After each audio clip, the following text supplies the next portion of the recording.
New System of Trade, Section 3. Exchanging plants, animals, and ideas. The exchange of plants, animals, and ideas between the New World and the Old World is known as the Columbian Exchange. It charged lives around the world. Europeans introduced many new plants to Americans, including bananas, sugarcane, oranges, onions, and lettuce. Europeans also brought new animals such as cows, goats, sheep, pig, horses, and chicken to the New World. In the Americans, Europeans also found plants and animals they had never seen. They took some back to Europe as well as to Africa and Asia. This exchange of plants changed the eating habits of people around the world. Some of the foods new to Europeans were tomatoes, potatoes, beans, squash, and chocolate. In addition, Europeans introduced their culture to places they explored. Missionaries went to Asia, Africa, and the Americans to convert people there to Christianity. Missionaries taught European language to native people as well. Europeans also brought technologies such as guns and steel to the New World. The introduction of sheep and sugarcane created new industries. Artisans made new kind of textiles from the wool that the sheep provided. Colonists also began to grow sugarcane on plantations or large farms. Plantations and mines in the Americas were made money for Portugal and Spain. However, many American Indians who were forced to work on the land died from harsh treatment and European disease.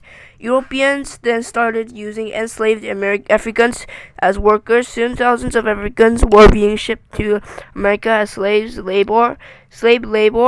They used slave labor continued in parts of America until the late 1800s. Trade and economic power. The exchange of products between European countries and their colonies charged economic relations around the world.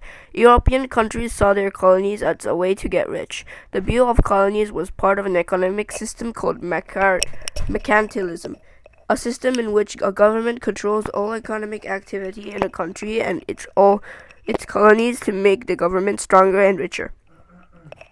Mercantilism was the main economic policy in Europe between 1500 and 1800. Under mercantilism, governments did everything they could to get more gold and silver, which they considered to be the measure of a country's strength. Countries also tried to export many goods than they imported. In this way, they could keep a favorable balance of trade. The relationships between the values of imports and exports. New trading patterns. Mercantilism created new patterns of global trade. Once involved the exchange of raw materials from colonies in the Americas. Manufactured products from Europe and slaves from Africa. The three-pronged network known as the triangular trade. The Atlantic slave trade was a major part of the triangular trade. European traders crammed enslaved Africans on the ships for the long voyage to America.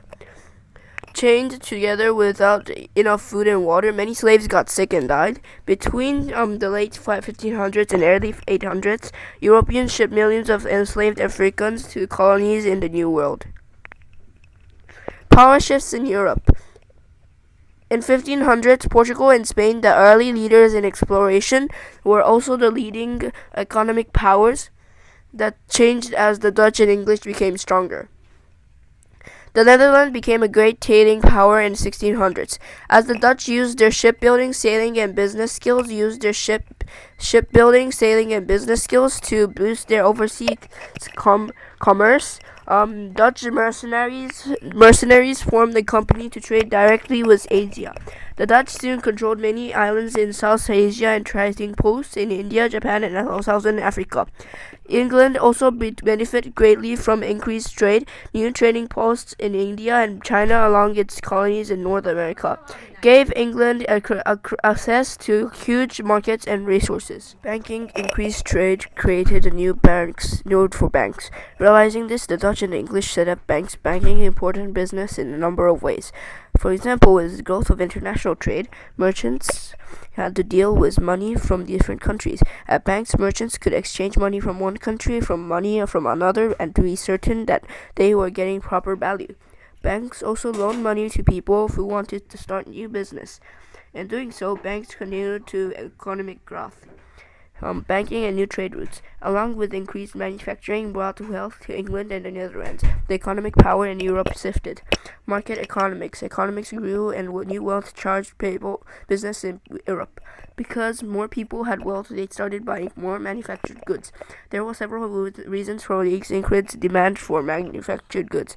First, Europeans' population were growing. More people meant a need for goods.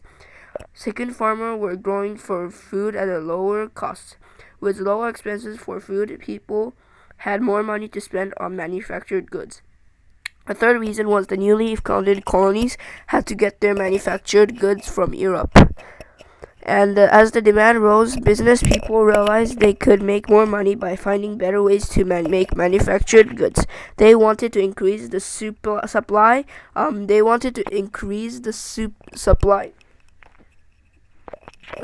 Supply of goods offered to meet the demand. This new way of doing business can be considered the beginning of capitalism. It is an economic system in which individuals and private businesses run most industries. Competition among these businesses affects how much goods cost. Competition among these different businesses is most successful in a market economy. In market economy, individuals decide what goods and service they will buy and sell. The government does not make these decisions for people. A market economy works on a balance between supply and demand. If there is a greater demand for this product, a seller would increase the supply in order to make more money. The ability of individuals to control how they make or spend money is benefit of a market economy and capitalism. In the 1800s, capitalism would become the basis for most economic systems in Western Europe and Americans.